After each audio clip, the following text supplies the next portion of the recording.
Totes les parets del cementeri són altes i mudes. Però n'hi ha una que a voltes fa sorolls de cruixits, com si fossin gemets de por i de dol a tren d'albada, talment l'ha abatut per la ser ardent d'una bala.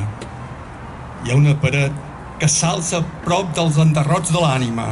És la paret aparentment callada i per sempre més mutilada per tants forats escampats, traçant la misèria humana, dibuixant la geografia de l'odi a un vell i pàl·lid mapa. Hi ha una paret tacada d'un temps gris i sense esperança. Hi ha una paret que delata la fredor de crues mirades. Prop d'aquesta paret ja ningú hi va, ja ningú hi passa, i la solitud calla i bressola les veus que moriren desolades. Hi ha una paret que s'alça prop dels enderrocs de l'ànima, que l'oblit no tombi mai la memòria de la paret trista i aparentment callada. Hi ha una paret, testimoni de nits i albades, de tanta ignomínia i tanta barbària.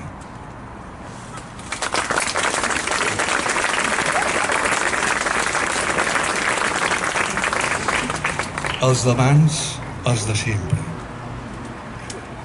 Voldrien la història seva per dir només la seva història. Són els d'abans, són els de sempre. Les canonades de la brutícia en van plenes, allà i aquí, a tot arreu. Reneixen imparables com les paneroles, no pensen, no saben, no escolten. Els fastigueja la memòria i la història perquè són els miralls que els delaten el gest i l'escòria. Maquiavèlics, intervenen en el joc de taula, el seu fi és el poder per escassar el joc i la paraula. Cavalguen veloços sobre cavalls de boira, cremen boscos de llum i llibres oberts d'esperança. Són els d'abans, són els de sempre. Són aquells que escampen el dolor gris de la cendra. El seu refugi, el seu amagatall és la caverna. Guaiten el món de les ombres. La claror els enlluerna, els cega. Són els d'abans, són els de sempre.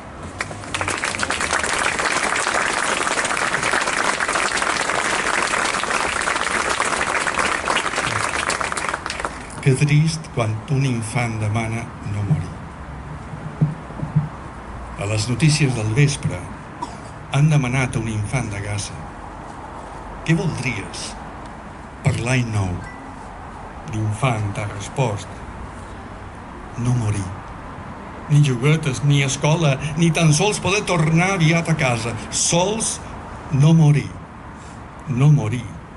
I que s'aturin les massacres, el temut esclafit dels missils que sepulten sota els enderrocs l'esperança. Que trist quan un infant demana no morir. Poder obrir els ulls cada matí i no perdre la mirada, la dignitat i l'amor a la vida, i no enyorar mai l'esguard del pare i de la mare. Com una llum per veure el camí, aquest difícil camí sovint tan aspre, incomprensible. Quants infants del món demanen ara tan sols no morir? Quanta misèria i quantes guerres calen per matar la tendresa. Han acabat les notícies del vespre. S'allargassa fosca la nit, aquesta nit absurda d'una humanitat que no desperta d'aquesta crua i cruel ceguesa. Que trist quan un infant demana no morir, no morir.